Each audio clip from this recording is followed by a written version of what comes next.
ጭንቅ በመጣባችሁ ጊዜ ፊት ለፊታችሁ እንኳን ክፉ ነገር ብትመለከቱ እነዚህን መዝሙር አውጥታችሁ በቃላችሁ ተዘምሩታላችሁ።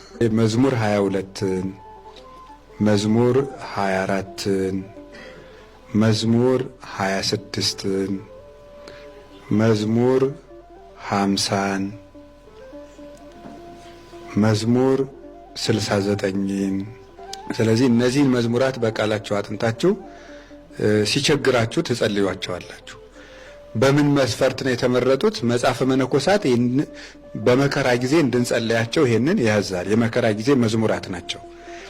ብዙ አባቶቻችንም በመከራ በደረሰባቸው ጊዜ እነዚህን ይዘምሯቸው እንደሆነ በቃላቸው ችግር ሲገጥማቸው ይህን አውጥተው ይዘምሩ እንደነበር በመጽሐፍ በየገድሎቻቸው ተጽፏል። እነ ቅዱስ እንጦንስን የመሰሉ ሌሎችም እንዲያ ብለን የዳዊት ልጅ ሆይ ማረኝ፣ አምላከ ዳዊት እርዳኝ ብንለው ኢየሱስ ክርስቶስ ፈጥኖ ካለንበት ችግር እኛ በማናውቀው መንገድ ሊያወጣን ይችላል። እኛ በማናውቀው መንገድ ለምሳሌ አንድ ጠላትና አንድ ሰው ፊት ለፊት ቆመው ምንም ሌላ ሰው በሌለበት መሃል እንኳን